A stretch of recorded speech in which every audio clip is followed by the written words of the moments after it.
Hello hi, நான் இன்னைக்கு உங்களுக்காக ஒரு எக்ஸைட்டிங்கான சைஃபை ஹாரர் படத்தை தான் கொண்டு வந்திருக்கேன். இந்த படத்தோட பேர் மார்ஷ்மெலோ. இந்த படத்தோட ஒன்லைனா நம்மெல்லாம் சம்மர் கேம்ப்ன்ட்டு சில கிளாஸஸ்ல நம்ம பேரண்ட்ஸ் நம்மள சேர்த்து விடுவாங்க இல்லையா, அதே மாதிரி இந்த ஊர்ல ஒரு கேம்ப் இருக்கு. அந்த கேம்ப்ல போய் சில குழந்தைங்க தங்க ஆரம்பிக்கிறாங்க. பேரண்ட்ஸ் வாலண்டரியா அந்த குழந்தைங்கள கேம்ப்ல விடுறாங்க. ஏன்னா சில குழந்தைகள் மூர்க்கமா இருக்கும், சில குழந்தைகள் சொன்ன பேச்சு கேட்காது, எதிர்த்து பேசும். சோ அவங்க எல்லாம் ஒன்னா இருக்கும்போது அவங்களுக்குள்ள ஒரு கான்பிடன்ஸ் லெவலும் தெரியாத விஷயங்களை கத்துப்பாங்க. அப்படிங்கிற மாதிரி குழந்தைகளை கொண்டு போய் விடுறாங்க. பட் அந்த கேம்ப்ல அவங்களுக்கு பயங்கரமான கொடூரம் நடக்குது. அதுல பல குழந்தைகளோட உயிரும் போயிடுதுங்க. ஃபைனலா அந்த கேம்பை விட்டு யாரெல்லாம் தப்பிச்சா, எதுக்காக அந்த கொடூரம் நடந்துச்சு அப்படிங்கறத யூகிக்கவே முடியாத ட்விஸ்டுக்குள்ள ட்விஸ்ட் வச்சு பாக்குற நமக்கே ஒரு ஆர்வத்தை தூண்டின படம் தான் மார்ஷ்மெலோ. இது ரீசெண்டா ரிலீஸ் ஆன movie. Welcome to movie box Tamil. இந்த சேனலை புதுசா பாக்குறவங்க ப்ளீஸ் சப்ஸ்கிரைப் பண்ணிக்கோங்க. பக்கத்துல இருக்க நோட்டிபிகேஷனை மறக்காம கொடுங்க. லைக் பண்ணி ஷேர் பண்ணி ப்ளீஸ் கொஞ்சம் சப்போர்ட்டும் பண்ணுங்க. படத்தோட ஆரம்பத்துல இந்த படத்தோட கதாநாயகனான மார்கன் அவன் தூங்கிட்டு இருக்கும் போது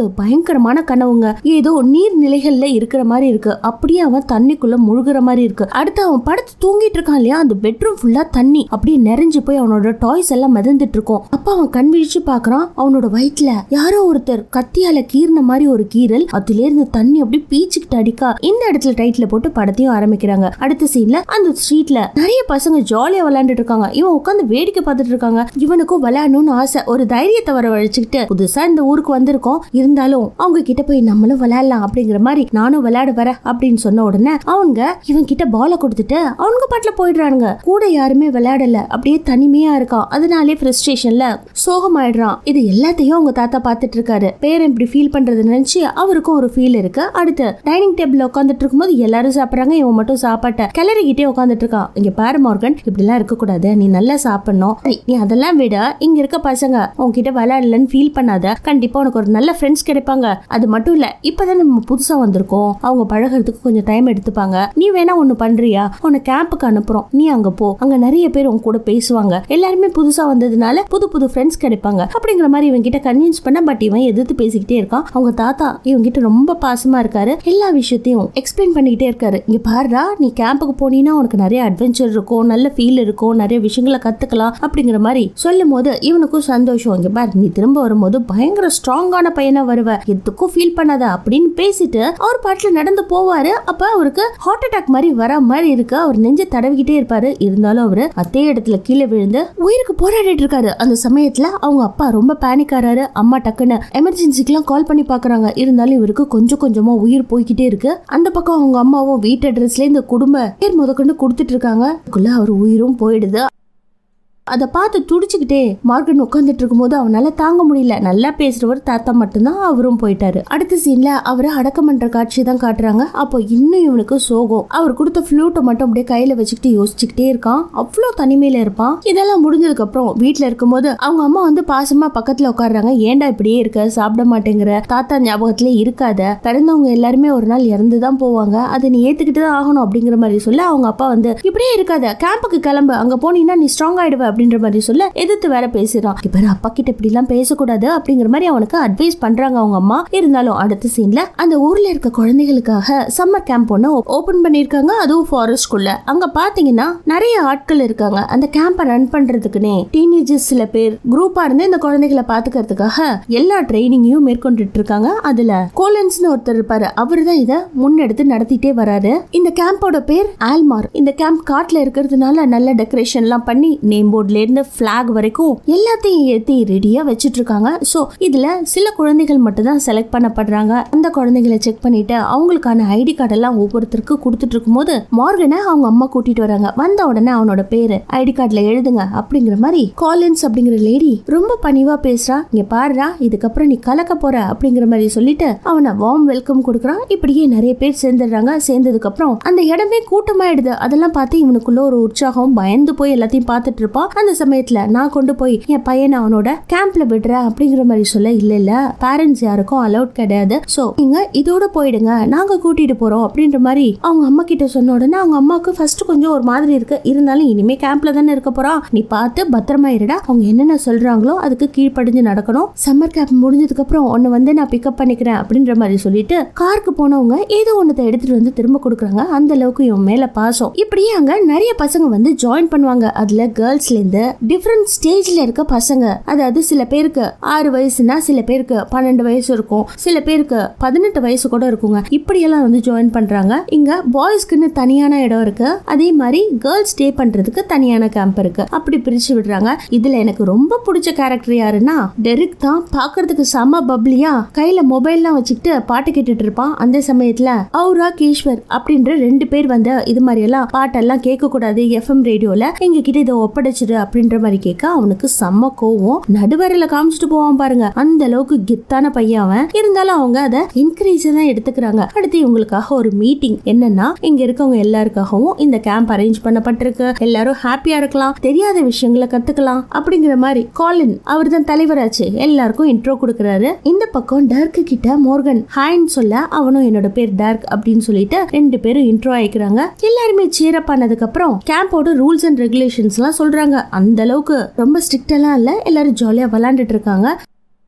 ஃபர்ஸ்ட் அவங்களுக்கு ட்ரைனிங் கொடுக்க போறதே தண்ணியில தாங்க. தண்ணி கிட்ட கூட்டிட்டு போய் இப்ப ஒவ்வொருத்தரா அங்க ஒரு என்லைன் போட்டிருக்கோம் இல்லையா, அது வரைக்கும் ஸ்விம் பண்ணிட்டு திரும்ப ரிட்டர்ன் வரணும். இன்னைக்கான ட்ரைனிங் இதுதான் அப்படின்ற மாதிரி காலின்ங்கிற லேடி வந்து சொல்ல, அப்ப மார்கன் மட்டும் என்னால நீந்த முடியாது, எனக்கு நீச்சல் தெரியாது அப்படிங்கிற மாதிரி சொல்ல, அப்ப பிராங்க்லின் ஒருத்தர் இருக்கான், அவன் மட்டும் சரிடா பாத்துக்கலாம் அப்படின்ற மாதிரி சொல்ல, இந்த குரூப்ல சிஜேன்னு ஒரு பையன் வந்து ஜாயின் பண்ணிருப்பாங்க. அவன் சரியான முரட்டு பையன். எந்நேரமும் மத்தவங்களை டீஸ் பண்றது, புல்லிங் பண்றது, இதே வேலைதான். மார்கன் நீந்த தெரியாதுன்னு சொன்ன உடனே அவனை புடிச்சு கீழே தள்ளி விட்டு அவன் பக்க பக்கன்னு சிரிக்க, அங்க இருக்க கிட்ஸ் எல்லாருமே சேர்ந்து அவனை பார்த்து கிண்டல் பண்ண ஆரம்பிக்கிறாங்க. நல்ல வேலையா தலைவர் கோலின் வந்து இது மாதிரிலாம் பண்ணக்கூடாது, புல்லிங் பண்றது ரொம்ப பெரிய பாவம், நீங்க வந்து 2 பேரும் என்ன ஆபீஸ் ரூம்ல மீட் பண்ணுங்க அப்படின்ற மாதிரி கூட்டிட்டு போய் அந்த பையனுக்கும் அவனோட ஃப்ரெண்டுக்கும் அட்வைஸ் கொடுப்பாருங்க. அப்ப கூட அவனுங்க சொன்ன பேச்சு கேட்க மாட்டானுங்க. பயங்கரமா அவரே கிண்டல் பண்ணிட்டு இருக்கும்போது அவரால் தாங்க முடியாது. தயவு செஞ்சு எந்திரிச்சு ஆபீஸ் ரூமை விட்டு போயிடுங்கடா, என் கண்ணு முன்னாடி நிக்காதீங்க, இங்க பாருங்க கொஞ்சமாவது மனிதாபிமானத்தோட நடந்துக்குங்க, மத்தவங்களும்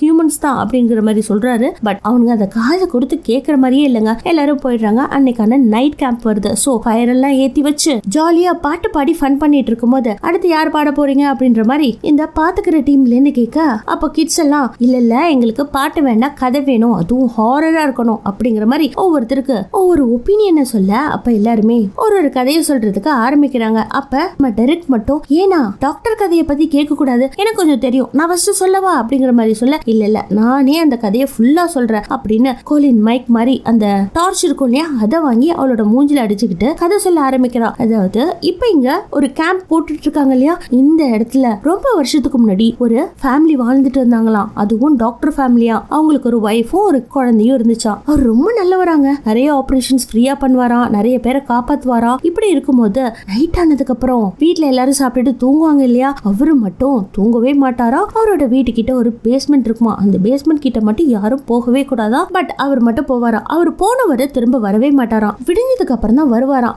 ஏன் அவரு எங்க போறாருன்னு யாருக்குமே புரியல.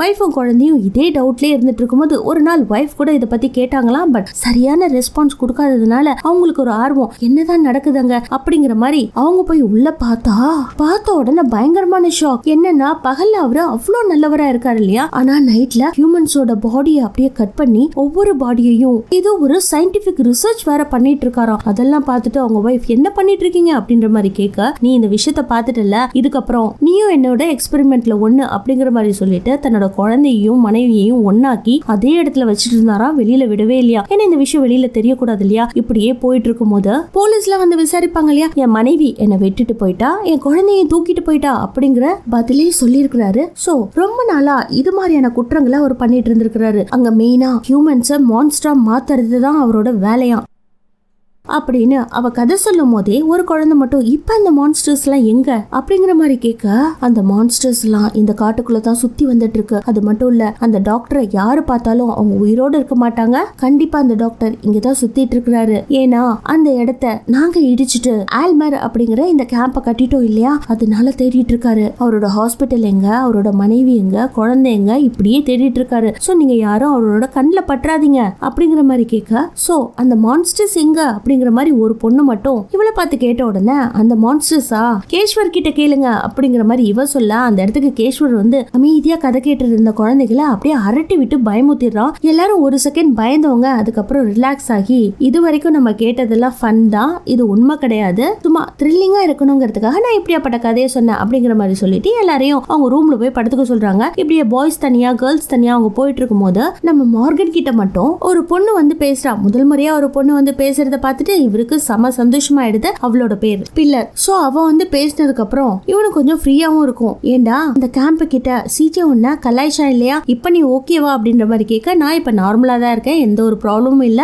கேர்ள்ஸ் எல்லாம் எங்க தங்கணும் அப்படின்ற மாதிரி இவன் கேட்க, அந்த சைட்ரா நான் நாளைக்கு உன்ன பாக்குறேன் பைன்னு சொல்லிட்டு கிளம்பிடுறா. இவன் அவனோட ரூமுக்கு வந்து ரெஸ்ட் ரூம் போயிட்டு இருப்பாங்க. அப்பன்னு பாத்தீங்கன்னா திரும்பவும் தண்ணி கொட்ட ஆரம்பிக்குது. அந்த தண்ணி எங்க இருந்து கொட்டுது அப்படிங்கிற மாதிரி பொறுமையா நிமிந்து பாக்குறான். அப்பன்னு பார்த்தா அவனுக்கு கனவு வர ஆரம்பிக்குது. என்னன்னா தண்ணிக்குள்ள முழுகிற மாதிரியே இருக்குங்க. அதனால தண்ணிய பார்த்தாலே அவன் பயப்படுவான். அப்படியே அவன் கதவை திறந்துட்டு வெளியில வந்தா அவங்க தாத்தா உட்காந்து ஏதோ டைனிங் ஹால்ல சாப்பிட்டுட்டு இருக்க மாதிரி இருக்கு. சோ அந்த நினைவுகள்ல இருந்து வெளியில வரான். அவனுக்கு ஏதோ ஃபீல் ஆகுது, அவனோட ரூம்ல யாரும் இருக்க மாதிரி இருக்கு. இதெல்லாம் அவனுக்கு கொஞ்சம் ஒரு மாதிரி இருக்கவும் டக்குன்னு யார்கிட்டயாவது ஹெல்ப் கேட்கலாம் அப்படின்ற மாதிரி குடுகுடுன்னு ஆபீஸ் ரூம் நோக்கி ஓடுறான். அங்கன்னு பாத்தீங்கன்னா எல்லாரும் ஹால்ல உட்காந்து பேசிட்டு இருக்காங்க. இவன் வந்ததை பார்த்துட்டு டக்குன்னு எல்லாருக்கும் தூக்கி வாரி போட்டுருது. என்னடா ஆச்சு, ஏன்டா இப்படி பயந்து போய் ஓடி வந்திருக்க அப்படிங்கிற மாதிரி கேட்க, நான் அங்க ஒரு ரூம் பார்த்தேன், ரூம் நம்பர் 16 நினைக்கிறேன். அந்த ரூம் கிட்ட யாரோ ஒருத்தர் நடந்து வந்த மாதிரியே இருந்துச்சு, நீங்க கதையில சொன்னீங்களா டாக்டர், அந்த டாக்டர் மாதிரியே இருந்துச்சு அப்படிங்கிற மாதிரி சொல்ல, அதெல்லாம் ஒண்ணுமே இல்ல, நார்மலான கதை, இங்க பாரு எல்லாருமே சேஃபா இருக்கும், இந்த கேம்ப் பயங்கரமான சேஃப்டி கேம்ப், நீ எதுக்கும் பயப்படாதரா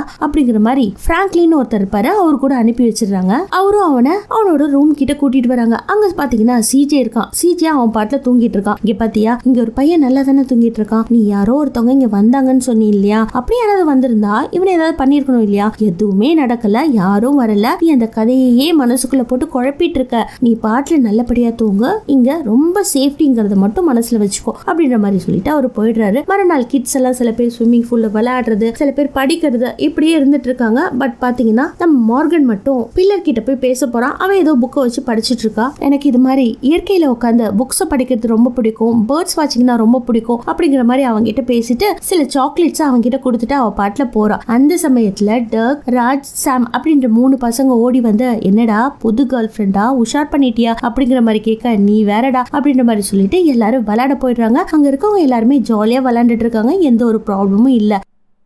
அன்னைக்கு நைட் வருது. சிஜே இருக்கான் இல்லையா, அவனோட பேக்ல இருந்து எதையோ அவசரமா தேடிட்டு இருப்பா. டேய் என்னத்தடா இப்படி தேடுற அப்படிங்கிற மாதிரி மார்கன் கேட்ட உடனே, நீ உன்னோட வேலையை பார்த்துட்டு சும்மா இருக்க மாட்டியா, சும்மா சிஜேன்ட்டு அப்படிங்கிற மாதிரி இவனை புடிச்சு பெட்லயே அப்படியே தள்ளி விட இவன் ஒரு மாதிரி பயந்து போயிடுறான். இந்த விஷயத்த ஆபீஸ் ரூம்ல சொல்லணும் இல்லையா, சொன்னதுக்கு அப்புறம் சிஜேவை கூப்பிட்டு திரும்பவும் கண்டிக்கிறாங்க. அவன் தான் ரகடான பையனாச்சே. சோ அவனை வேற ஒரு ரூமுக்கு மாத்திடுறாங்க. மார்கன் இப்ப வேற ஒரு ரூம்ல இருக்கான். சோ சேஃபா தான் இருக்கான். திரும்பவும் பிராங்க்லின் வந்து, இங்க பாரு இது வரைக்கும் சிஜே உன்கிட்ட ரொம்ப ஹார்டா தான் நடந்துகிட்டான், சோ அதனாலதான் வேற ஒரு ரூமுக்கு மாத்திருக்கோம், அவனும் ஒரு நாள் மாறுவான், மாறி உன்கிட்ட ஃப்ரெண்ட்லியா பேச வருவான், சோ அப்ப நீ அவன்கிட்ட நல்லா பேசு அப்படிங்கிற மாதிரி அட்வைஸ் பண்ணிட்டு நிம்மதியா தூங்குடா அப்படிங்கிற மாதிரி கிளம்பிடுறாரு. மறுநாள் காட்டுறாங்க, எல்லா பசங்களும் காலையில எந்திரிச்ச உடனே அங்க ஃபாரஸ்ட் மாதிரி தானே இருக்கும், ஆளுக்கு ஒரு இடத்துல ஃப்ரெண்ட்லியா உட்காந்து குரூப்பா பேசிட்டு இருப்பாங்க. அதுல நம்ம மார்கன் கூட பில்லர், ட்ரிக் எல்லாரும் உட்காந்து பேசிட்டு இருக்கும்போது அந்த இடத்துக்கு சிஜே வந்து, டேய் உன்கிட்ட நான் தனியா பேசணும், நேத்து உன்கிட்ட ரொம்ப கோவமா நடந்து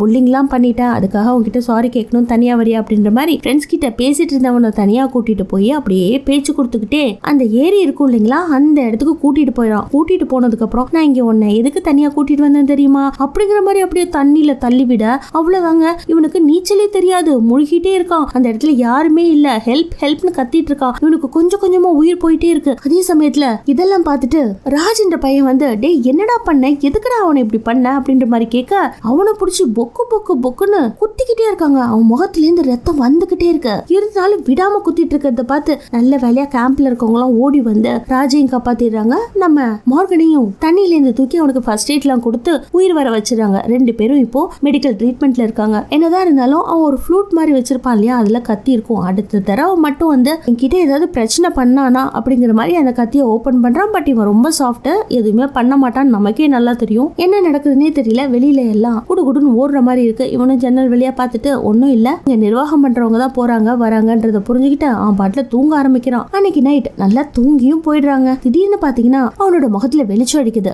என்ன ஏதுன்னு பார்த்தா ராஜ், டக், மே அப்படிங்கிற 3 பசங்களும் ஓடி வந்து தூங்கிட்டு இருக்கவனை எழுப்பி பயங்கரமா கிண்டல் பண்ணிட்டு இருக்காங்க. அந்த சமயத்துல அந்த கேம்போட தலைவர் கோலின் இருக்காரு இல்லையா, அவரு ஒரு கப்ல சாக்லேட் காஃபி எடுத்துட்டு வந்து, பாருப்பா இங்க வந்ததுல இருந்து நீ தான் ரொம்ப புல்லிங் பண்ணப்படுற, அதனால எதுக்கும் கவலைப்படாத, எனக்கு கவலையே உன் மேலதான், அதுக்காக தான் உனக்காக சாக்லேட் காஃபி எடுத்துட்டு வந்திருக்கேன், இதுக்கப்புறம் உனக்கு எந்த பிரச்சனையும் இல்ல, நீ இந்த சாக்லேட் காஃபியை குடிச்சிட்டு நிம்மதியா தூங்கு, இது என்னோட ஆர்டர் அப்படிங்கிற மாதிரி பாசமா சொல்லிட்டு போக அவனும் அந்த சாக்லேட் காஃபியை வச்சுட்டு அப்படியே யோசிச்சுட்டு இருக்கான். ஸோ அன்னைக்கான கேம்ப் இருக்கும் இல்லையா, வெளியில எல்லாருக்கும் சாக்லேட் காஃபி கொடுத்துட்டு இருக்காங்க. அப்படியே அந்த ஏரிய ஜூம் பண்ணி நமக்கு காட்டுறாங்க. அப்ப மார்கனோட தாத்தா சாகும் போது Morgan I can see you அப்படின்ற மாதிரியான வார்த்தையை சொல்லியிருப்பாரு. அந்த வார்த்தை மட்டும் அவனுக்கு ரிப்பீட்டடா கேட்டுக்கிட்டே இருக்கு. அவனோட ட்ரீம்ல அவங்க தாத்தா ராய் வந்து அந்த டைனிங் ஹால்ல உட்காந்துட்டு இருக்க மாதிரி இருக்கு. இவனும் போய் ஆப்போசிட்ல உட்கார்றான். அந்த இடமே தண்ணியா இருக்கு. அவனோட நினைவுகள்ல அவங்க தாத்தா கீழே விழுந்து இறந்தாரு இல்லையா, அது மட்டும் வந்துட்டு போகுது. தாத்தா நம்ம எந்த இடத்துல இருக்கோம், என்னாச்சு, ஏன் இங்க எல்லாம் தண்ணியா இருக்கு, என்ன ப்ளீஸ் காப்பாத்துங்க அப்படின்ற மாதிரி கேட்க அவரும் பயங்கரமா எதோ சொல்லி வியர்டா சிரிக்க இவனோட வாயிலிருந்து அப்படியே அருவி மாதிரி தண்ணி பீச்சிக்கிட்டு அடிக்குது. அந்த அளவுக்கு இவன் வாமிட் பண்ற மாதிரி இருக்கு. அவ்வளவுதாங்க. இந்த பக்கம் நம்ம மோர்கனை காட்டுறாங்க. அவன் தூக்கத்துல இருந்தவன் வேர்த்து விறுவிறுத்து போய் அந்த கனவுல இருந்து எழுந்துக்கிறான். அவனுக்கு சரியான தூக்கம் இல்லைன்றதுனால ஜன்னல் வழியா வெளியில பாக்குறான். அங்க ரூம் நம்பர் 16 ஒரு தனிப்பட்ட ரூம் இருக்கும் இல்லையா, அங்க மட்டும் லைட் பிளிக்கர் ஆயிட்டே இருக்க மாதிரி இருக்கு. சோ அங்க என்னதான் நடக்குது நம்ம போய் பார்க்கலாம் அப்படின்ற மாதிரி டார்ச் எடுத்துக்கிட்டு பொறுமையா அந்த ரூமுக்கு போறாங்க. அந்த ரூம்ல பாத்தீங்கன்னா ஏதோ எமர்ஜென்சி லைட் எரியற மாதிரி இருக்கு. லைட் அணைஞ்சு எரிஞ்சிட்டு இருக்கு. யாராவது நம்மள பாக்குறாங்களான்னு சுத்தி முத்தி பார்த்துட்டு அவ உள்ள போய் பார்த்தா அங்க யாருமே இல்ல. ஆனா சிஜே இருக்கா இல்லையா, அவனோட உடம்ப யாரோ ஒருத்தவங்க கட் பண்ணி தோலெல்லாம் பிரிச்சு ஏதோ ஒயர் எல்லாம் அவன் உடம்புக்குள்ள போயிட்டு இருக்கும். அதை பார்த்தவனுக்கு எப்படி இருக்கும், இங்க ஏதோ ஒண்ணு தப்பா நடக்குது, ஒருவேளை அந்த டாக்டர் இங்கதான் இருக்கான் போல இருக்கு அப்படிங்கிற மாதிரி பயந்து நடுங்குறான். அந்த இடமே பயங்கர பளிருங்கிற ஒரு ஆபரேஷன் தியேட்டர் லுக்லயே இருக்கு. அப்பன்னு பாத்தீங்கன்னா மாஸ்க் போட்ட ஒரு ஆள் இவனை வந்து புடிச்சு தரன்னு இழுக்க இவனும் கத்தி எடுத்து அந்த மாஸ்க் போட்டவன் காலிலே குத்திட்டு அங்கேருந்து எழுந்து போகலான்னு பார்த்தா அங்கதாங்க டாக்டரோட ஒய்ஃபும் அவனோட குழந்தையும் இருக்க மாதிரி இருக்கு. அப்ப நிஜமான டாக்டர் இங்கதான் இருக்கான் அப்படிங்கிற மாதிரி யூகிச்சுட்டு அந்த இடத்த விட்டு எஸ்கேப் ஆயிடுவான். ஆனா அந்த டாக்டர் சும்மா இல்லாம இந்த எலக்ட்ரிக்கல் ஷாக் கொடுப்பாங்க இல்லையா, அது மாதிரியான ஒரு கம்பை எடுத்துக்கிட்டு இவனை துரத்த ஆரம்பிக்கிறாரு. இவனும் ஓடி வந்து ஃப்ரெண்ட்ஸ் எல்லாம் எழுப்பி டே இங்க இருந்து எஸ்கேப் ஆகி ஓடிடலாம்டா, நம்ம கதையில கேட்டோம் இல்லையா அந்த டாக்டர் உண்மையாவே உயிரோட இருக்காரு, நான் பார்த்தேன், நம்ம சிஜேவை கட் பண்ணி வச்சிருக்காங்க அப்படின்ற மாதிரி சொல்ல, டேய் உனக்கு இதே பொழப்பா போச்சு, டெய்லி ஏதாவது ஒரு பிரச்சனைன்னு சொல்ற, இல்லனா கனவு கண்டு திடீர்னு கத்த ஆரம்பிக்கிற, இதே வேலையா போச்சு உனக்கு,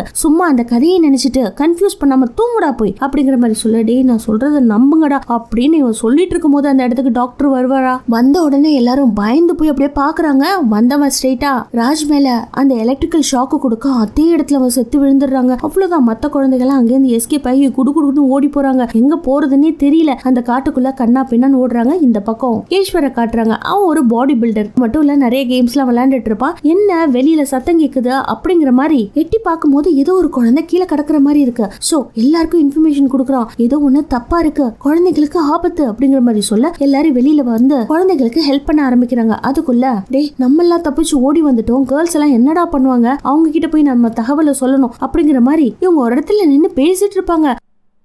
அந்த குடோன் கிட்ட அந்த டாக்டர் வந்து ஒருத்தர் மட்டும் அப்படியே புடிச்சுக்கிறாரு. நல்ல வேலையா எல்லாருமா சேர்ந்து அவனை புடிச்சு இழுக்க டாக்டர் கையில இருந்து அவன் விடுபட்டு இவங்க எல்லாரும் அந்த இடத்த விட்டு ஓட ட்ரை பண்ணும்போது அந்த டாக்டர் திரும்பவும் உள்ள வந்து எல்லாரையும் துரத்துவாரா. அவ்வளவுதான். அங்கிருந்து குடுக்குடுன்னு ஓடி போய் கேர்ள்ஸ் கிட்ட கண்டிப்பா இன்ஃபர்மேஷன் கொடுக்கணும், இல்லைன்னா அவங்களுக்கு ஆபத்தை அவங்க தூங்கிட்டு இருப்பாங்க அப்படின்ற மாதிரி கேர்ள்ஸோட ரூம் கிட்ட போகும்போது இவங்க எல்லாம் ஓடி வர சத்தத்தை கேட்டுட்டு அவங்களும் வெளியில வந்து என்ன ஏதுன்னு பாக்குறாங்க. அதுல மெயினா பில்லர் கேக்குறா, என்னடா ஆச்சு, ஏன் இந்த டைமுக்கு வந்த அப்படின்ற மாதிரி கேட்க, இங்க நம்ம கதையில கேட்டோம் இல்லையா அதே டாக்டர் இருக்காரு, அவரு நம்ம எல்லாரையுமே கொல்ல போறாரு, இப்ப நிறைய பேரை கொன்னுட்டாரு, இங்க இருந்து எஸ்கேப் ஆகணும், என்னால ஃபுல் கதையை சொல்ல முடியாது, ப்ளீஸ் நம்புங்க. ஃபர்ஸ்ட் அங்க இருக்க கேர்ள்ஸுக்கு இவன் சொல்றது புரியல, இவங்க எல்லாருமே ஏதோ உளறாங்க, பிராங்க் பண்றாங்க அப்படின்ற மாதிரி நின்னுட்டு இருப்பாங்க. அப்பன்னு பாத்தீங்கன்னா அந்த கேர்ள்ஸ் ரூம்ல இருந்து ஒரு பொண்ணு மட்டும் ஸ்லீப் வாக் பண்ணிட்டு வருவா. அவளை டக்குன்னு இந்த டாக்டர் புடிச்சு அப்படியே ஷாக் கொடுக்க அவ்வளவுதான். எல்லாரும் பேனிக் ஆகி அந்த இடத்த விட்டு குடுகுடுன்னு ஓடுறாங்க. அந்த கேம்பே குழந்தைகள் எங்கேயும் அங்கேயும் எங்க ஓடுறதுனே தெரியாம ஓடிக்கிட்டே இருப்பாங்க. இதுல பாதி பேர் அப்படியே செத்து போய் கீழே கிடப்பாங்க. இந்த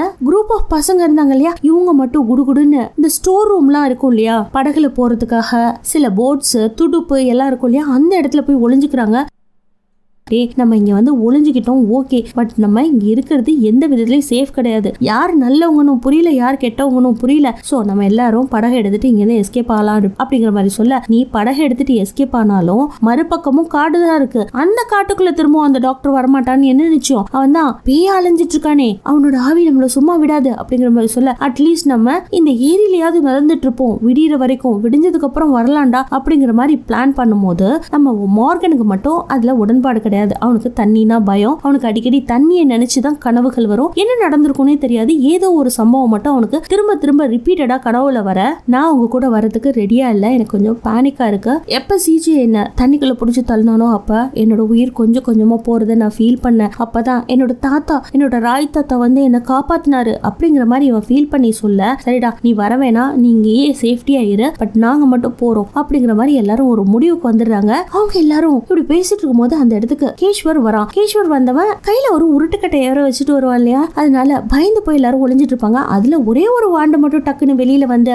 நான் இங்கதான் ஒளிஞ்சிட்டு இருந்தேன், என்னோட சத்தம் தான் கேட்டிருக்கோம், எனக்கு பயமா இருக்கு, என்ன கூட்டிட்டு போங்க அப்படின்ற மாதிரி சொல்ல, இவனை கூட்டிட்டு கேஷ்வர் வெளியில போவான். வெளியில பாத்தீங்கன்னா டாக்டர் வந்து நிப்பானா. அவ்வளவுதான், டேய் உன்னை ஏதாவது பண்ணிட வேண்டாம் அப்படின்ற மாதிரி கையில வச்சிருக்க கட்டையை ஓங்கினவன் டக்குன்னு குழந்தைய புடிச்சு அந்த டாக்டர் கிட்ட தள்ளி விடுவானா. அவ்வளவுதான், அவனால பிலீவ் பண்ணவே முடியல. அடுத்த நொடி அந்த டாக்டர் அவனுக்கு கரண்ட் ஷாக்கும் கொடுத்துடுறாரு. அதே இடத்துல அவங்காலி இதை எல்லாருமே பார்த்துட்டு இருந்த அந்த குழந்தைங்க, இல்ல இங்க இருந்தா இதுக்கு மேல ஆபத்து, என்ன பண்றது, எப்படியாவது எஸ்கேப் ஆகணும் அப்படின்ற மாதிரி பிளான் பண்ணிடுறாங்க. இந்த பக்கம் காலின் இருந்தாலையா, அவ கதவெல்லாம் ஓபன் பண்ணிட்டு, குழந்தைகளா யாருமே காட்டுக்குள்ள இருக்காதீங்க, தயவு செஞ்சு நான் கதவை திறந்து வச்சிருக்கேன், இல்ல டைனிங் ஏரியாவுக்கு வந்துருங்க பிளீஸ் அப்படிங்கிற மாதிரி அனௌன்ஸ்மெண்ட் கொடுக்க, இதுல பாதி குழந்தைகள் செத்து போய் அப்படியே பணமா கிடப்பாங்க. அதுல மார்கன், பில்லர் இவங்க 3 பேர் மட்டும் தனியா இருப்பாங்க. சோ இப்போதைக்கு மெயின் ஒரே ஒரு பொண்ணு மட்டும்தான் தனியா ஓடி போய் காட்டுல மாட்டிப்பா. அவளுக்கும் ஏதோ ஒண்ணு கத்தி மாதிரி கால்ல குத்துருது. இருந்தாலும் அவ ஹெல்ப்னு கேட்டுட்டு அங்கிருந்து தப்பிச்சு போய்கிட்டே இருக்கா.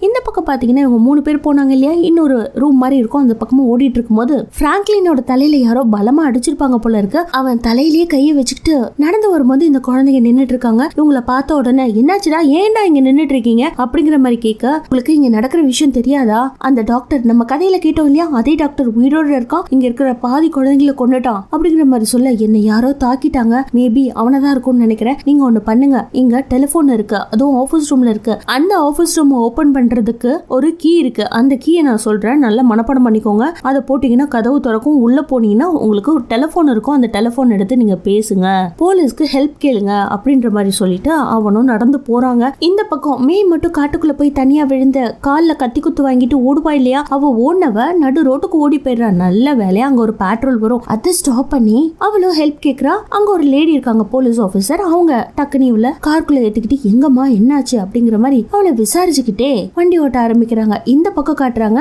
பசங்க எல்லாரும் ஆபீஸ் ரூம்குள்ள போனாங்க இல்லையா, அதுல மார்கன் டெலிபோன் பண்ணலாம் அப்படின்னு சொல்லிட்டு கால் பண்ண ட்ரை பண்ணுவான். பட் காலே போகாதுங்க, வெறும் பாட்டு தான் கேட்கும். அந்த சமயத்துல டேபிள் மேல ஒரு ஃபைல் இருக்கு, அதை எடுத்து பார்க்கும்போது சிஜியோட ஃபைல். அந்த சிஜியோட ஃபைல்ல ஏதோ ஒண்ணு தான் பார்த்துட்டு அப்படியே பேனிக் ஆகி போய் நிக்கிறான். இந்த பக்கம் காட்டுறாங்க, இந்த ஆபீஸ் ரூம்ல எல்லாரும் இருந்தாங்க இல்லையா, காலின், கேஷ்வர் எல்லாருமே. அந்த இடத்துல பிராங்க்லின் போறான். எல்லா குழந்தைகளையும் காப்பாத்தணும்னு நினைச்சோம், ஆனா அந்த டாக்டர் எங்களையும் தாக்கிட்டு அந்த குழந்தைகளை தூக்கிட்டு போய் கொண்டுட்டான் அப்படின்ற மாதிரி ரொம்ப ஃபீல் பண்ணி காலின் சொல்லும் போது பிராங்க்லின் அப்படியே முறைச்சு பார்த்துட்டு இருக்கான். என்னடா முறைச்சு பாக்குற, நீ காப்பாத்தின அந்த 3 பேரும் இப்ப எங்க இருக்காங்க, நீ சொல்றியா இல்லையா அப்படிங்கிற மாதிரி சொல்ல, அப்பதாங்க நமக்கே புரியுது, இங்க கேம்ப் வச்சு நடத்துறாங்க இல்லையா, எல்லாருமே கல்பிரிட் தான், எல்லாருமே குழந்தைகளை கொல்றதுக்காக தான் கூட்டிட்டு வந்திருப்பாங்க போல இருக்கு. ஒருவேளை ஆர்கன் திருட்டுக்கா என்னன்னே தெரியல, சிஜேவை அப்படி கட் பண்ணி போட்டு வச்சிருப்பாங்க இல்லையா, கண்டிப்பா இது ஆர்கன் திருட்டாதான் இருக்கும்னு நினைக்கிறேன். சோ எல்லாருமே பேனிக் ஆகி பிராங்க்லினை கேட்கும் போது, இங்க பாரு எல்லாருமே குழந்தைங்க, அவங்க கதறாங்க, அவங்களுக்கு ரத்தம் வருது, ஏன் அவங்கள பிடிச்சி இந்த அளவுக்கு டார்ச்சர் பண்றீங்க அப்படின்ற மாதிரி கேட்க, டேய் நான் கேட்டதை மட்டும் சொல்லு, எங்க இருக்காங்க அந்த 3 குழந்தைங்க, சொல்றியா இல்லையா அப்படிங்கிற மாதிரி மிரட்ட, அவனும் ஆபீஸ் ரூம்ல இருக்காங்கன்ற மாதிரி சொல்லிடுறான். பட் இந்த பக்கம் காட்டுறாங்க, இந்த பசங்க எல்லாரும் பயந்து போய் பேனிக் ஆகி ஒவ்வொரு ஃபைலா பார்த்துட்டு இருக்கும் போது அதுல பில்லரை பார்த்து மார்கன், ஏய் நீ ஏன் இந்த அளவுக்கு பதட்டமா இருக்க, பயப்படாத, நானும் பயத்துலதான் இருக்கேன் அப்படிங்கிற மாதிரி சொல்ல, டக்குன்னு அவ மார்கனை கட்டிக்கிறா. முதல் முறையா ஒரு கேர்ள் வந்து அவனை கட்டிக்கிட்டோன்னு அவனுக்கு ஒரு மாதிரி இருக்கு, இருந்தாலும் அவனும் ஃப்ரெண்டா அவளை ஏத்துக்கிறான். அந்த சமயத்துல நம்ம டெர்க்க காட்டுவாங்க, இந்த பெரிய மனுஷன்லாம் ஒரு மாதிரி ஆட்டிடியூட் காட்டுவாங்க இல்லையா, அதே மாதிரியான ஆட்டிடியூட் அவன் கொடுப்பான். அவனோட ஆக்டிங்கே செமையா இருக்கும். இப்படி இந்த 3 பேரும் ஒருத்தருக்கு ஒருத்தர் அண்டர்ஸ்டாண்டிங்கோட இருக்கும்போது கேஷ்வர் மட்டும் கையில ஒரு உருட்டுக்கட்டை எடுத்துக்கிட்டு இந்த பசங்களை எப்படியாவது கூட்டிட்டு போகணும், இந்த பசங்களையும் கொல்லணும்ன்ற மாதிரி டே மரியாதையா கதவை திறந்துருங்க அப்படிங்கிற மாதிரி அவனும் நம்பர் எல்லாம் போட்டு பாக்குறான். பட் அந்த ஆபீஸ் ரூமோட கதவு ஓப்பனே ஆகலங்க. இருந்தாலும் டே நான் பயங்கர ஸ்ட்ராங்னு அவங்க எல்லாருக்குமே தெரியும், நான் இப்ப கதவை உடைக்க போறேன் அப்படிங்கிற மாதிரி சொல்ல உள்ள காட்டுறாங்க. நம்ம டெருக்கு இருக்காரு இல்லையா, அவரு நான் எல்லாத்தையும் பாத்துக்கிறேன்டா, எத்தனை பேர் வந்தாலும் என்னால அடிச்சு சாய்க்க முடியும், நீங்க 2 பேரும் ஒளிஞ்சுக்குங்க, சேஃப்டியா இருங்க அப்படின்ற மாதிரி கதவு கிட்ட போய் பயங்கர தெனாவட்டா கைய கட்டிக்கிட்டே நின்னுட்டு இருப்பான். வெளியில இருந்து கேஷ்வர் யாராவது கதவுக்கு பின்னாடி நின்னீங்கன்னா தயவு செஞ்சு நகர்ந்து போயிடுங்க, நான் இப்ப கதவை ஓடி உடைக்க போறேன், அதுக்கப்புறம் உங்களுக்கு பலத்த அடி விழும், நகர்ந்துருங்க அப்படின்ற மாதிரி சொல்லிட்டு அதே மாதிரி ஓடி கதவையும் உடைச்சிட்டு உள்ள வரலான்ட்டு ஃபாஸ்டா ஓடி வருவான். அந்த சமயத்துல டெரிக் டக்குன்னு கதவு திறக்க இவன் ஓடி வந்த ஃபாஸ்ட்ல நேரா போய் உருட்டுக்கிட்டு விழுவாங்க. இந்த சீன் செம்ம ஃபன்னா இருக்கும். அதுக்கப்புறம் இந்த 3 பேர் அங்க எஸ்கேப் ஆயிடுறாங்க. டேய் உங்களெல்லாம் சும்மா விட மாட்டேன்டா அப்படின்ற மாதிரி திரும்பவும் துரத்திட்டு வர நம்ம ட்ரிக் சும்மா இருப்பானா, இவன் கொண்டுட்டு வந்த உருட்டுக்கட்டை எடுத்து கேஷ்வர பயங்கரமா முகத்திலே அடிச்சிடறான். ஆனா அடுத்த செகண்டே அவனுக்கு யாரோ எலக்ட்ரிக் ஷாக் கொடுத்து அதே இடத்துல கொண்டுறாங்க. யார் என்னன்னு பார்த்தா காலின். அந்த சமயத்துல பேட்ரோலோட சத்தம் கேட்கும் போது நமக்கே கொஞ்சம் ஆறுதலா இருக்கும், அட்லீஸ்ட் இருக்கிற 2 பேராவது உயிரோட பொழைப்பாங்களான்னு. பேட்ரோல் வந்த உடனே காலின் பயந்துகிட்டே வெளியில போறா. அங்க இருந்த அந்த லேடி போலீஸ் ஆபீசர் வெளியில வந்து என்ன நடக்குதுங்க அப்படிங்கிற மாதிரி கேட்க டக்குன்னு அதுக்குள்ள மா இருப்பா இல்லையா, அவ குடுகுடுன்னு வெளியில ஓடி போக அடுத்த செகண்டே அந்த போலீஸ் ஆபீசர் அவ கையில ஒரு எலக்ட்ரிக்கல் ஷாக் வச்சிருப்பா, அதை எடுத்து மாய் மேல கொடுக்க அவளும் அதே இடத்துல அப்படியே மயங்கி கீழே விழுந்துடுறாங்க. இந்த பக்கம் கேஷ்வர காட்டுறாங்க. மூஞ்செல்லாம் செம்ம அடியில ரத்தம் கொட்ட கொட்ட உட்காந்துட்டு இருப்பான். அப்பன்னு பார்த்து அவனோட கேர்ள் ஃபிரெண்ட் நீ பாக்குறதுக்கு இப்ப கூட செம்ம ஸ்மார்ட்டா ஹாட்டா இருக்கடா அப்படிங்கிற மாதிரி அவங்கிட்ட ரொம்ப பாசமா பேபி பேபின்னு பேச அவனும் கை தாங்கல அவ கூடயே பொறுமையா எழுந்துச்சு அங்கேருந்து போயிடுறான்.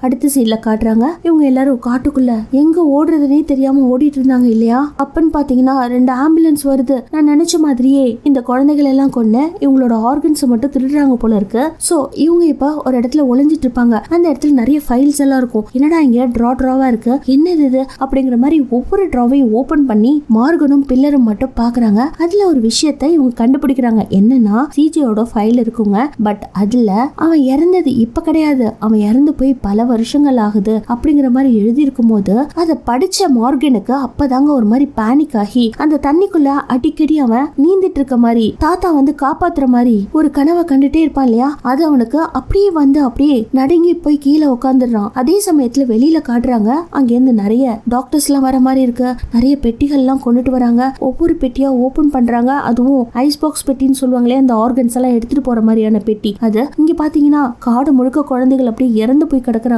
அதுல மெயினான ஒரு அந்த வில்லன் டாக்டரும் அந்த காட்டுக்குள்ள கொடூரமா நின்னுட்டு இருக்கான். இந்த பக்கம் காட்டுறாங்க ஆபீஸ் ரூம்குள்ள எல்லாரையும் பாத்துக்கிறதுக்காக நியமிக்கப்பட்ட மொத்த ஆட்களும் அங்க இருக்காங்க. அப்ப இந்த கேம்ப நடத்திட்டு இருக்க அந்த ஓனர் இருக்கான் இல்லையா, அவனும் டாக்டர் வேஷத்துல தான் வந்திருப்பான். சோ இங்க இருக்கவங்க எல்லாருமே கல்பிரேட். அவங்களுக்குள்ள பயங்கரமான ஆர்குமெண்ட் வருது. 2 பசங்க மிஸ் ஆயிட்டாங்க, அவங்கள முதல்ல கண்டுபிடி, அப்படி இல்லைன்னா பெரிய பிரச்சனை ஆயிடும் அப்படின்ற மாதிரி சொல்ல இன்னைக்கு நைட் இது நடக்கும்னு யாருக்காவது தெரியுமா, கொஞ்சம் கொஞ்சமா நம்ம பண்ணலாம்னு நினைச்சிட்டு இருந்தோம். ஒரே நைட்ல எல்லா பசங்களும் இப்படி கிடக்குறாங்க, எப்படி ஒரே நைட்ல எல்லாரையுமே ஆபரேஷன் பண்ணி அவங்களோட ஆர்கன்ஸ் எடுக்கிறது அப்படிங்கிற மாதிரி கேர்லின் கத்த. அதை பார்த்துட்டு கொலின் இல்ல நான் ஆபரேஷன் பண்ணிடுவேன், நைட்டுக்குள்ள எல்லாரையுமே அறுத்து எல்லாரோட ஆர்கன்ஸையும் எடுத்துருவேன் அப்படிங்கிற மாதிரி பேசிட்டு இருக்கும் போது அந்த இடத்துக்கு இந்த 2 பேரும் ஆளுக்கு ஒரு எலக்ட்ரிக்கல் கன் எடுத்துக்கிட்டு வந்துடுறாங்க. இவங்க பேசிட்டு இருக்கிறதையும் கேட்டுடுறாங்க. அந்த சமயத்துல நாங்க எல்லாரும் செத்து போயிட்டோமா, அதான் உண்மையா, என்ன நடக்குதுங்க அப்படிங்கிற மாதிரி மார்கன் பயங்கர அதட்டலா கேட்க நான் எல்லாத்தையும் எக்ஸ்பிளைன் பண்றேன் அப்படிங்கிற மாதிரி அந்த கேம்ப ரன் பண்ணிட்டு இருக்க காலின் முன்னாடி சொல்ல அவங்க 2 பேரும் அப்படியே பேனிக் ஆகி போய் நிப்பாங்க. அதுல மார்கன் கையில இருந்த அந்த எலக்ட்ரிக்கல் கண்ணை டாக்டர் புடுங்கிக்கிறாரு. இங்க பாருடா, நான் தான் இங்க டாக்டர், நீ கேட்டது உண்மைதான், மார்கன் உயிரோட இருக்கான், ஆனா மார்கன் டேவிஸ் எப்பயோ செத்து போயிட்டான். நீங்க எல்லாரும் ஃபைல பாத்துட்டு வந்து தானே என்ன கேக்குறீங்க, மார்கன் டேவிஸ் எப்ப செத்தான்னு தெரியுமா, லாஸ்ட் இயர் தான் செத்தான், என்ன மன்னிச்சிடு அப்படிங்கிற மாதிரி சொல்ல நமக்கே தூக்கி வாரி போடும். என்னடா இப்படியாப்பட்ட ட்விஸ்ட் சொல்றாரு, இது ஒண்ணுமே புரியலையே அப்படிங்கிற மாதிரி யோசிச்சுட்டு இருக்கும்போது அந்த இடத்துக்கு பிராங்க்லின் எல்லாரையும் பிடிச்சி கண்ணா பின்னான்னு கத்துறான். இவங்க எல்லாரும் குழந்தைங்க, இவங்களை இந்த அளவுக்கு டார்ச்சர் பண்றது எந்த விதத்திலையும் நியாயம் கிடையாது, இவங்களுக்கும் ரத்தம் வருது, இவங்களும் வழியில துடிக்கிறாங்க, என்னால இதெல்லாம் பார்த்துட்டு இருக்க முடியல அப்படிங்கிற மாதிரி அவன் வாதாட திரும்பவும் அங்கேருந்து கிளம்புன அந்த டாக்டர் இருக்கான் இல்லையா, இங்க பாருங்க, நீங்க எல்லாருமே உங்க பேரண்ட்ஸுக்காக திரும்ப உயிரோட இருக்கீங்கன்றத மட்டும் மறந்துடாதீங்க அப்படிங்கிற மாதிரி சொல்லிட்டு அவன் கிளம்புறான். அவங்க 2 பேருக்கும் சரி நமக்கும் சரி பாதிதான் புரியும், இவங்க எல்லாருமே உயிரோட இல்ல, பட் இவங்க எல்லாம் யாரு அப்படிங்கிற கேள்வி நமக்குள்ள ஓடிட்டு இருக்கும் போதே இந்த பக்கம் பிராங்க்லின் இருக்கா இல்லையா, எல்லாரையும் இங்க இருந்து போயிடுங்க அப்படின்ற மாதிரி அதட்டின உடனே எல்லாரும் கிளம்பி போயிடுறாங்க. சோ இவங்க 2 பேரையும் உட்கார வச்சு நான் உங்களுக்கு எக்ஸ்பிளைன் பண்றேன், நீங்க ஒவ்வொரு ஆக்சிடென்ட்லயும் ஒவ்வொருத்தரும் எப்பவோ இறந்து போயிட்டீங்க. இங்க என்ன நடக்குதுன்னா, இறந்து போன குழந்தைகளை திரும்பவும் உயிரோடு கொண்டுட்டு வந்து அவங்கள வாழ வச்சா எப்படி இருக்கும், பேரண்ட்ஸ் எல்லாம் எந்த அளவுக்கு சந்தோஷப்படுவாங்க, அதுக்காக தான் உங்களை ஆர்கனைஸ் பண்ணிருக்காங்க அப்படின்ற மாதிரி சொல்ல, நாங்க அப்ப ரோபோட்டா, ஹியூமன்ஸ் இல்லையா அப்படிங்கிற மாதிரி கேட்க, ஆமா நீங்க ரோபோட்டும் கிடையாது ஹியூமன்ஸும் கிடையாது, நீங்க ஹியூமன்ஸ் மாதிரி தான் இருப்பீங்க, பட் உங்களை ப்ரோக்ராமிங் பண்ணிருக்காங்க. இப்ப இங்க என்ன நடக்குதுன்னு உங்களுக்கு டவுட் இல்லையா, இங்க இருக்கிற எல்லாரையுமே ஒரு டாக்டர் வந்து கொல்ற மாதிரி இருக்கு இல்லையா, ஆனா அது உண்மை கிடையாது. இங்க இருக்க எல்லாரையுமே அந்த சாக்லேட் மில்க் கொடுத்தாங்க இல்லையா, அதுல மயக்க மருந்தா கலந்துருக்காங்க. எல்லாரும் நல்லா தூங்குனதுக்கு அப்புறம் ஒவ்வொருத்தரா எடுத்துட்டு போய் அவங்களுக்கு என்ன கெட்ட குணங்கள் இருக்கு, சில பேர் சிஜேக்கு அக்ரெசிவ் இருந்துச்சு இல்லையா, அந்த குணத்தை ரீப்ரோகிராமிங் பண்ண எப்படி இருக்கும், அதே மாதிரியான ஒரு சயின்டிபிக் ப்ராஜெக்ட் பண்ணிட்டு இருக்கும் போதுதான் அந்த இடத்துக்கு மார்கன் போய் பார்த்து எல்லாருக்கும் இந்த விஷயம் தெரிஞ்சு போயிடுது. எல்லாருக்கும் தெரிஞ்சு போனா என்ன ஆகும், குழந்தைகளுக்குள்ள பேனிக் வந்து நான் வீட்டுக்கு போறேன் அப்படின்ற மாதிரி சொல்லுங்க, பட் பேரண்ட்ஸ்க்கும் இந்த விஷயம் நல்லாவே தெரியும், எல்லாருமே வளர்க்கறது ஹியூமன் மாதிரி இருக்கிற ஒரு ரோபோட்டுங்கிறத. சோ அதனாலதான் இங்க விட்டுட்டு போயிருப்பாங்க. இந்த குழந்தைகளுக்கு சில பேருக்கு இந்த விஷயம் தெரியும்ன்ற மாதிரியும், அதாவது அடல்ட்டா வளர்ந்துருக்காங்க இல்லையா, அவங்களுக்குலாம் நல்லா தெரியும், பட் குட்டி குட்டியா இருக்காங்க இல்லையா இந்த குழந்தைகளுக்குலாம் சுத்தமா தெரியாது அப்படிங்கிற மாதிரியான விஷயத்த சொல்ல, சோ நாங்க வருஷம் சம்மர் ஹாலிடேஸ்ல இந்த கேம்புக்கு வரணுமா அப்படின்ற மாதிரி கேட்க, கண்டிப்பா நீங்க வந்ததுக்கு அப்புறம் தான் உங்களுக்கு ரிஃப்ரெஷிங் ப்ரோக்ராம்ன்ற மாதிரி பண்ணப்படும். அதுக்கப்புறம் நீங்க உங்களுக்குள்ள ஏதாவது ஒரு கெட்ட குணம் இருந்துச்சுன்னா அதை டெலீட் பண்ணிட்டு நல்ல குணத்தை மட்டும் ரீப்ரோகிராம் பண்ணுவாங்க. அது மட்டும் இல்ல, பாஸ்ட்ல நடந்த எல்லா விஷயங்களும் அப்படியே மறந்து போயிடும், அது ஞாபகத்துல இருந்தா அது ஒரு பெயின் இல்லையா, அதனால அப்படிங்கிற மாதிரி சொல்ல அப்படியே நமக்கு ஒவ்வொரு பிளாஷ்பேக்கிங் காட்டிட்டே இருக்காங்க. இப்ப சொல்லுங்க, நீங்க 2 பேரும் பாஸ்ட் எல்லாம் மறந்துட்டு ஒரு ரீசார்ஜிங் மாதிரியான சயின்டிபிக் ப்ராஜெக்ட பண்ணிக்கிறீங்களா, இல்ல இதே ஞாபகத்தோட வாழ போறீங்களா, சாய்ஸ் உங்களோடது அப்படிங்கிற மாதிரி. இவன் 2 கப்பை எடுத்துட்டு வந்தப்பா, ஒரு கப்ல மயக்க மருந்து கலந்துருக்கும், ஒரு கப்ல வெறும் சாக்லேட் காஃபி மட்டும்தான் இருக்கும். வெறும் சாக்லேட் காஃபி இருக்கிறத மார்கன் எடுத்துக்கிறான், மயக்க மருந்து கலந்துருக்கிறத பில்லர் எடுத்துக்கிறான். இங்க இருக்க எல்லா குழந்தைகளுக்கும் அந்த ஐஸ் பாக்ஸ் மாதிரி கொண்டு வந்தாங்க இல்லையா, அதுல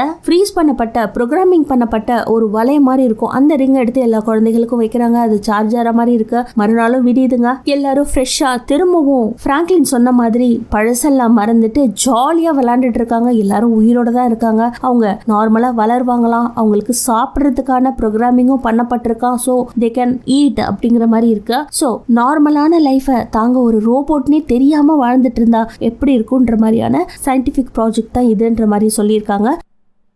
நம்ம மார்கனும் எல்லாரும் சந்தோஷமா இருக்கிறத அப்படியே வேடிக்கை பார்த்துட்டு வரான். டைனிங் ஹால்ல அவன் உட்காந்துட்டு ஃப்ரெண்ட்ஸ் கூட பேசிட்டு இருக்கும் போது அப்ப ராஜ பார்த்து, டேய் நீ திரும்ப வந்துட்டியா அப்படிங்கிற மாதிரி கேட்க, என்னடா ஆச்சு, நான் எங்க போனேன், திரும்ப வந்துட்டியான்னு கேக்குற அப்படிங்கிற மாதிரி. அவனுக்கு நேற்று நடந்ததெல்லாம் ஒண்ணுமே ஞாபகத்துல இல்ல, நார்மலா ஃப்ரெண்ட்ஷிப் பண்ணதான் ஞாபகத்துல இருக்கு. இப்படி இவங்க ஃபன்னா பேசிட்டு இருக்கிறத எல்லாமே தெரிஞ்ச மார்கனும் நோட் பண்ணிக்கிட்டே உட்காந்து சிரிச்சுக்கிட்டு இருக்கான். இப்போதைக்கு இவனுக்குள்ள இருக்கிற ஒரே ஒரு சந்தோஷம் என்னன்னா, இவன் தண்ணிக்குள்ள முழுகிற மாதிரி இருக்கும், உயிர் போற மாதிரி இருக்கும். அந்த கனவு ஏன் அடிக்கடி வருதுன்னு இவனுக்கு புரியாமே இருந்திருக்கும். சோ இவன் சாகும்போது, உண்மையா சாகும்போது தான் அது நடந்திருக்கும் போல இருக்கு. அதனாலதான் அந்த கனவு மட்டும் இவனை தொடர்ந்து வந்துட்டு இருக்கு. சோ நம்ம செத்துட்டோம், நம்ம ஒரு ரோபோட்னு தெரிஞ்சு இவன் வாழ்ந்துட்டு இருக்கான். இப்படி இவங்க சந்தோஷமா ஒன்னா உட்காந்து சாப்பிட்டுட்டு இருக்கும் போது அந்த இடத்துக்கு கேஷ்வர் வரான். அவனோட தலையில பேண்டேஜ் ஒட்டிட்டு மூஞ்செல்லாம் ஒரு மாதிரி காயமா இருக்கும் இல்லையா, நம்ம தலை டெரிக் தான் அவனோட முகத்துல நல்ல பஞ்சர் கொடுத்துருப்பாரு. சோ இப்ப டெரிக்கு கூட எல்லாமே மறந்து போச்சு. கேஷ்வரை பார்த்து, அங்கிள் உங்க தலையில என்ன காயம், எதுக்காக பேண்டேஜ் போட்டிருக்கீங்க அப்படின்ற மாதிரி கேட்க, இல்லடா நான் அந்த ட்ரக்கிங்க்கு போனேன், அந்த இடத்துல ஸ்லிப் ஆகி கீழே விழுந்துட்டேன் அப்படிங்கிற மாதிரி சொன்ன உடனே நம்ம மார்கன், நீங்க படகோட்டும் போது தானே இந்த அடிபட்டுச்சு அப்படிங்கிற மாதிரி கேட்க அவனுக்கு எல்லாமே புரிஞ்சுது. இவனுக்கு மட்டும் உண்மை தெரியும் போல இருக்கு அப்படின்ற மாதிரி ஸ்மைல் பண்ணிக்கிட்டே போயிடறான். ஸோ இங்க ஒர்க் பண்ற யாருமே கெட்டவங்க கிடையாதுங்கிறது நமக்கு புரிய வருது. அதுக்கப்புறம் இவங்க எல்லாரும் ஏரியில குளிக்கலான்னு போறாங்க. இப்போதைக்கு மார்கனுக்கு எந்த ஒரு பயமும் இல்ல, தண்ணியை நினைச்சு பயமே இல்ல. அவனும் ட்ரெஸ் எல்லாம் ரிமூவ் பண்ணிட்டு ஜாலியா ஃபன் பண்ணி ஸ்விம் பண்ண ஆரம்பிக்கிறான். இவங்க எல்லாரும் இப்படி ஸ்விம் பண்ணிட்டு இருக்கும்போது ஒரே ஒரு டெட் பாடி மட்டும் மட்டும் பயங்கரமான ரத்தத்தோட அப்படியே மிதந்து வரும். யார் என்னன்னு பார்த்தா கேர்லின். அதே சமயத்துல இந்த பக்கம் காட்டுறாங்க ஆபீஸ் ரூம்ல. அடுத்த சீன்ல காட்டுறாங்க நம்ம ஆபீசர் இருக்காரு இல்லையா, அவர் மட்டும் அவரோட ஆபீஸ்ல உட்காந்து டென்ஷனா ஒரு கால் அட்டன் பண்ணிட்டு இருப்பாரு. அந்த சமயத்துல இங்க பாரு, இந்த பேட்சோட இந்த கேம்ப் முடிய போகுது அப்படிங்கிற மாதிரி ஆப்போசிட்ல இருக்க ஒரு ஆள் சொல்லிட்டு இருக்கும் போது, ஏன் எதுக்காக அப்படின்ற மாதிரி கேட்க, நம்ம ஒவ்வொரு தடவையும் ப்ரோக்ராமிங் பண்ணி எல்லாருக்கும் சாஃப்ட் நேச்சரை தான் கொடுக்குறோம், ஆனா ஒவ்வொருத்தரும் பயங்கர அக்ரெசிவா வளர்ந்துட்டு இருக்காங்க. உங்களோட கேம்ப் மட்டும் இல்ல, நம்ம நாட்டுல இருக்க பல கேம்ப்ல இதே மாதிரிதான் நடந்துட்டு இருக்கு. சோ இந்த ப்ராஜெக்ட இதுக்கப்புறம் ரன் பண்ண முடியாதுன்னு நினைக்கிறேன் அப்படின்ற மாதிரி பேசிட்டு இருக்கும் போதே அந்த இடத்துக்கு யாரோ வர மாதிரி இருக்கு. யாரு என்னன்னு பார்த்தா நம்ம மாய் உடம்பெல்லாம் ரத்தத்தோட கையில கத்தியோட வந்து நிப்பா. அதாவது அக்ரெசிவ்னஸ் அதிகமானதுனால இவ ஆல்ரெடி கேர்லினை கொன்னு கரையோரமா போட்டு வச்சிருப்பா. அந்த டெட் பாடி தான் ஏரிக்குள்ள மிதந்துகிட்டே போகும். இப்போதைக்கு காலினை சும்மா விடுவாளா என்ன? அவரு ஆனாலர இதே இடத்துல இந்த படம் முடியுதுங்க. நாளை மீண்டும் சந்திப்போம். தேங்க்யூ.